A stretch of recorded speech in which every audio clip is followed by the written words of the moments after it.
with the Panasonic GH5, GH5S and G9, they all have very impressive slow motion video capability.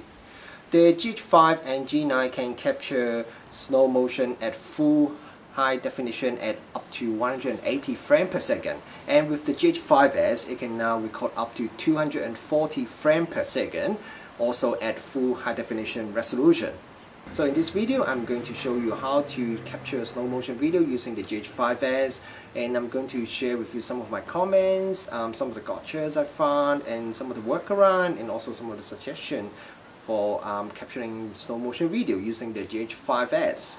So the first thing you need to do is that you change the mode dial to the creative video mode. The next thing is to go to the camera's menu system and go to the creative video menu, and then select the variable frame rate, and then go to set, and here you can choose the frame rate you want to use. If you only see up to 60 frames per second, it means you select the video mode as a 4K mode, so you have to go back to the 1080 mode, because at 4K you can only go up to 60 frames per second, so you have to change back to Full HD if you want to go anything higher than that. So for example, I can select 180 frames per second. Now when I go out, then I can start shooting some slow motion video. As you may notice on the screen, the camera is now in the manual focus only. For some reason, Panasonic make it completely manual focus once you turn on the slow motion video. So you can't even like do a AF before you start recording video. So I've talked to Panasonic about this. I have requested them, more like I have suggested them about the possibility of adding a pre-recording AF, like a one-off AF before you start the video recording. So I understand there's some technical limitation, because once you start recording the slow motion video, it'll be very hard to do continuous autofocus tracking. But before you start recording video, to me there's no technical limitation or reason why you can't allow the camera to do that before you start start shooting. So let's see whether they would implement this feature in the near future.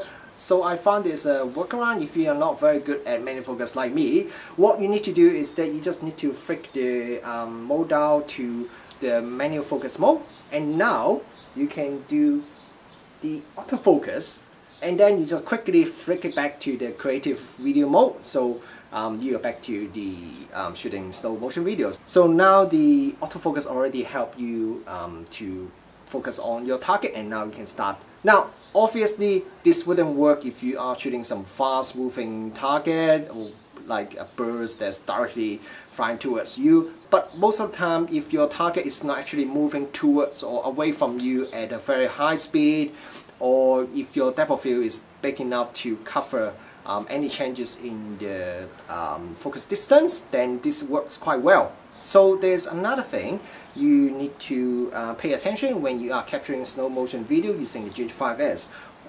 What I mean is, when you are changing the frame rate, once you've gone past 192 frames per second, so when you are now at like 204 frames per second, you notice on the screen that there's a crop on. What it means is the camera will now apply a bit of cropping when you are capturing slow motion video. So anything from 204 frames per second onwards, all the way up to 240 frames per second, there is a bit of cropping. So this is 240 frames per second. Now if I go back to 192, and you notice this is quite a bit wider. Now most of us definitely wouldn't like cropping, but to me it actually works quite well when I'm reviewing this camera, because I was using this 12 to 16 lens to do most of the review, which is not a particularly long lens, and I shot quite a bit of like bird flying slow motion video. 60mm is only 120mm equivalent, so that's not very long, so that extra cropping makes the effective focal length a little bit longer, which actually is good for me. But yes, just be very careful when you are switching your frame rate above 192 frames per second. So when you are 204 frames per second or faster, then there will be a little bit of cropping. So I hope you found this video useful, and I have put together a short video using the slow motion video clips I shot using the GH5S at 240 frames per second. I hope you like it, and I will see you next time.